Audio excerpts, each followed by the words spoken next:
Vaishali, congratulations on your victory there. Thank you. How is the opening today? Did you expect that that's going to happen on the board? Uh, I mean, this was one of the things I checked today. I mean, there were other options she can play. I was ready for it in general.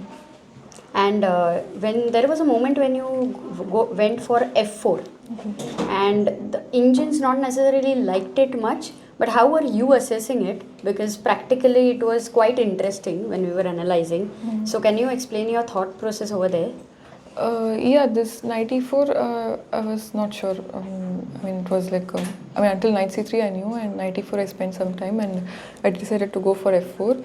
I mean, usually they go f3 and try to break this structure, but here I thought f4, I mean, she has to decide whether to take f3 or to keep the position as it is, and I think it was not easy for her to decide, like she spent a lot of time, and actually, EF3, I was not sure like how to recapture. I was still thinking on a time because earlier I saw EF3, but she gets knight E5, D5, bishop C5, king H1, queen B6, and if I go F4, rook D8, queen F3, and bishop D7 and some A4s, and it looked like I have a good space, but I was not sure like how to evaluate because bishop on C5 is good. My both bishops are bad. Like she can play bishop E8, and I'm not really getting some G4 attack or anything. And D5 is in our control, and I could not really evaluate that. And probably I would have taken knight F3, but I think she can go queen E7, E5.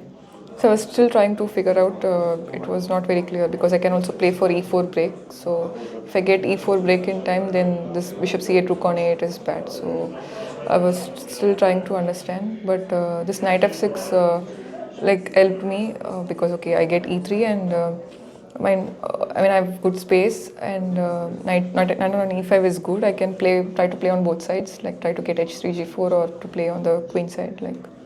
So everything you were looking at the whole dynamic play on the king side. Basically, G4 was one of the idea at some point. Yeah, was in your mind on your mind. Yeah, definitely. Because with rook f2, I thought I can get bishop f1, some rook g2, g4. I can also play bishop e2, king h2. I mean, slowly dreaming of something. But okay, I also add choice to play on the queen side. But this knight d7 sort of made it things. Yeah, 97. Did you like feel at that point that you are maybe taking this home, or was it too early for you? No, I felt I was already putting a lot of pressure. I was better, but knight d7 I was not sure earlier, and then I saw this knight c6, knight b6, d5 because she cannot take c4, queen d4, this double attack, and yeah, I understood maybe she just missed this. Yeah, I spent some time, calculated some lines, and then I went for it. And knight d3, like the final, I would say the big mistake. Yeah, at that point you knew you were winning and you had calculated the whole thing, rook d3 and c5 and yeah, I wanted to go this rook d2, rook d3 whenever knight d3 comes, but I was not sure what if e d5, because if c d5 then she can go knight d3 because now bishop lands on d3, and I don't have this pawn storm. I am in pawn attack, and so I was still thinking because I can take with the queen, but she goes king h8, knight a5, and a couple of pawns up. I was still, yeah, probably I would go for this. Yeah, it's still winning, but yeah, but this was this like I give up the exchange and I go c5. It's completely winning. And how is it to play with Divya? Like you've been playing with her since quite childhood, I would say, growing up with her. So how was it? Yeah, it's nice. I mean, also in Grand Prix we played some games, and yeah, it's nice. Like we have another Indian fighting out together. Yeah. And now you are a leader over here. Does that affect your thought process in any way, or do you don't think about it at all? No, I mean here, especially like every game, it's changing quite a lot, and the games have been quite unpredictable. So I'm just trying to focus on my game quality. I mean, the first half was quite shaky.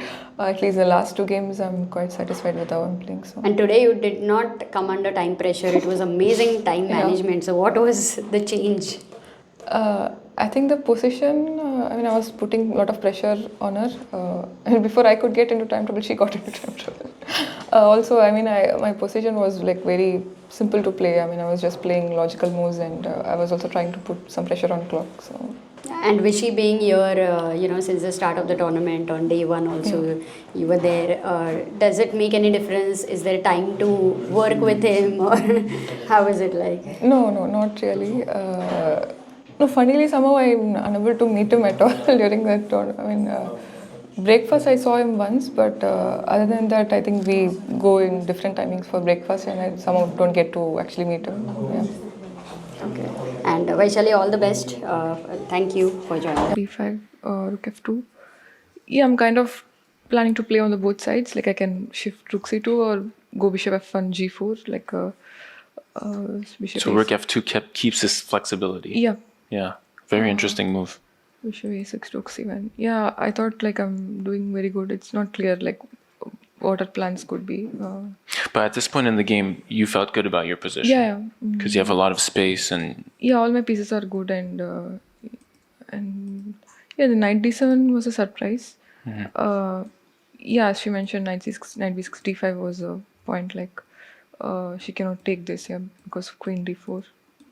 And that's game And over. yeah, I mean queen f7, queen c4, Takes, and yeah. it's gone 2 pieces, and all my pieces are active. So,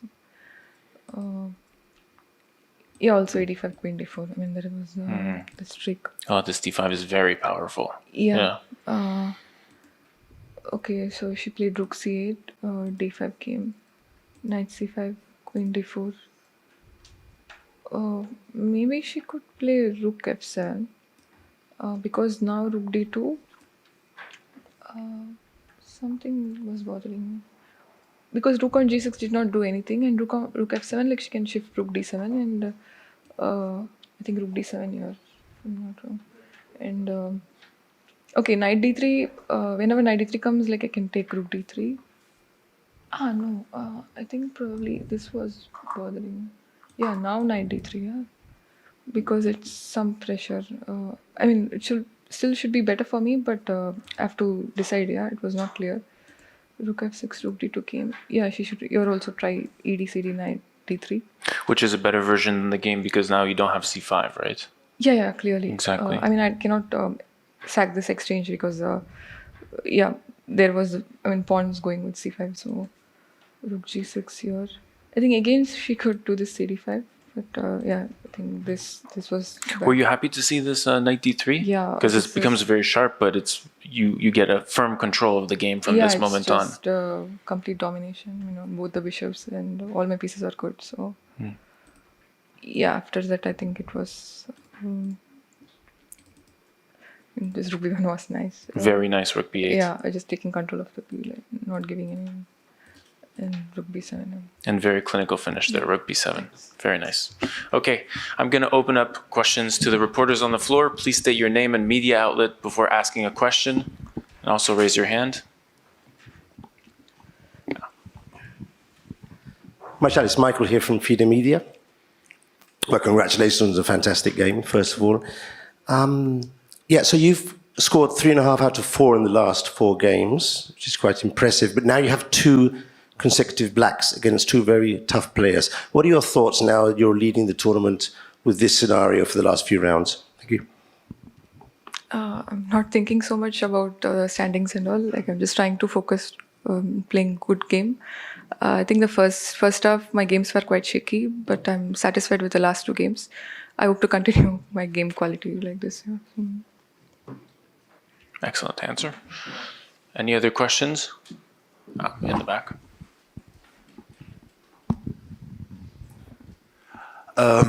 My question is more a general one.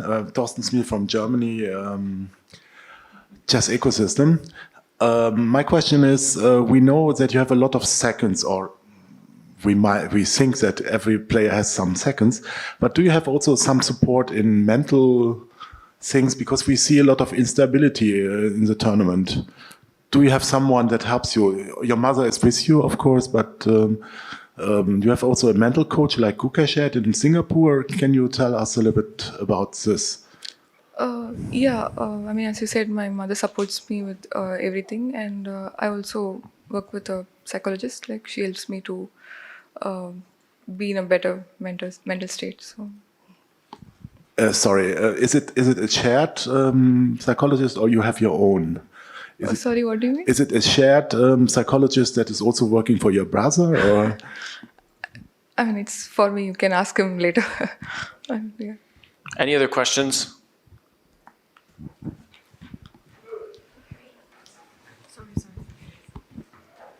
Jafar from Prime Chess. Vaishali, congratulations. A question about your opening, because I do play at knight f3. Do you kind of maneuver this like an English, or do you kind of consider it like already different from the English with knight f3, c4, and then with d4 coming?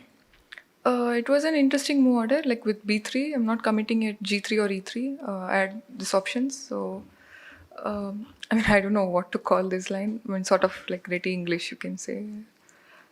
Yeah, Thank you. Congratulations. thank you. Any other questions from the floor? In the back. Thank you. Maurice Ashley, St. Louis Chess Club. Your opponent is a rival, but she's also a teammate. How difficult is it to play against her? And then this result, of course, disappoints her, although it uplifts you. How difficult is that for you to manage? I mean, this is an individual tournament. As you said, we have played team tournaments together, but here I think we're just focusing on our own games. Yeah. Any other questions? Okay, best of luck for round 10 and keep the streak going. Thank you.